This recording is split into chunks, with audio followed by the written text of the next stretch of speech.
നമസ്കാരം. Raf talk ഫുട്ബോളിലേക്ക് അവർക്കും സ്വാഗതം. യൂറോ കപ്പിലെ ഫേവറിറ്റുകളുടെ കൂട്ടത്തിൽ എണ്ണപ്പെടുന്ന സ്പെയിൻ തകർപ്പൻ ജയത്തോടെ തുടങ്ങിയിരിക്കുന്നു.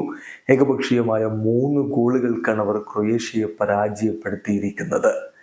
അവർക്ക് വേണ്ടി Alvaro Morata, Fabian Ruiz, Dani Carvajal എന്നിവരാണ് ഗോളുകൾ കണ്ടെത്തിയത്. ആദ്യ പകുതിയിൽ വളരെ ക്ലിനിക്കൽ പെർഫോമൻസ് സ്പെയിൻ നടത്തി. അതിൻ്റെ ഫലമായിട്ട് തന്നെയാണ്, ആ അഡ്വാൻറ്റേജിൽ തന്നെയാണ് പിന്നീട് അവർ വിജയിച്ച് കയറുന്നതും. കളിയിൽ ആദ്യ പകുതിയിൽ സ്പെയിനിൻ്റെ മുന്നേറ്റങ്ങൾ നയിച്ചുകൊണ്ട് Alvaro Morata, Nico Williams, Lamine Yamal എന്നിവരൊക്കെ ഒരുമിച്ചാണ് അണിനിരുന്നത്. മറുഭാഗത്ത് ക്രമാരിച്ചും ബുദിമറും കൊവാസിച്ചും ബ്രസോവിച്ചും ലൂക്ക മോഡ്രിച്ചും ഒക്കെ അടങ്ങുന്ന നിരയും കൊണ്ടാണ് ക്രൊയേഷ്യ ഇറങ്ങിയത്. ഇരുഭാഗത്തേക്കും നീക്കങ്ങൾ. അരമണിക്കൂറിലേക്ക് എത്തുമ്പോഴാണ് ആദ്യ ഗോൾ പിറക്കുന്നത്. റൂയിസിൻ്റെ അസിസ്റ്റിൽ നിന്ന് ആൽവരോ മൊറാറ്റയുടെ ഗോൾ പിറക്കുന്നു. സ്പെയിൻ ലീഡ് എടുക്കുന്നു. 3 മിനിറ്റുകൾക്കകം അടുത്ത ഗോൾ ഇത്തവണ പെഡ്രിയുടെ അസിസ്റ്റിൽ നിന്നാണ് ഫാബിയൻ റൂയിസ് അവരുടെ ലീഡ് വർദ്ധിപ്പിച്ചത്. എന്നാൽ ആദ്യ പകുതി അവസാനിക്കുന്നതിന് തൊട്ടു മുമ്പ് ലാമിൻ യമാലിൻ്റെ കിടിലൻ ഒരു അസിസ്റ്റ്, ഷോർട്ട് കോർണറിൽ നിന്ന് വന്ന പന്താണ്. അത് കിടിലനായിട്ട് അദ്ദേഹം കർവാഹലിലേക്ക്, ആ കർവാഹൽ പന്ത് വലയിലേക്ക് അടിച്ചിടുന്നു.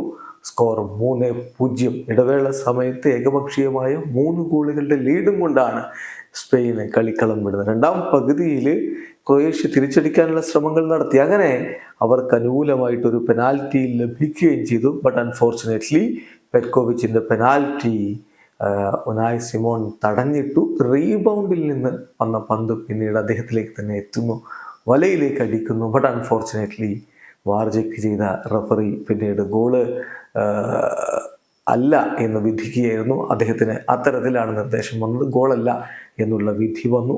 പിന്നെ 3-0 വിജയം സ്പെയിൻ അങ്ങ് ഉറപ്പിക്കുകയും ചെയ്തു. എന്തായാലും ഇപ്പോൾ ഗ്രൂപ്പ് ബിയിൽ സ്പെയിൻ 3 ഗോളുകളുടെ തകർപ്പൻ ജയത്തോടുകൂടി തകർപ്പൻ തുടക്കമിട്ടിരിക്കുന്നു. വീഡിയോ അവസാനിക്കുന്നു.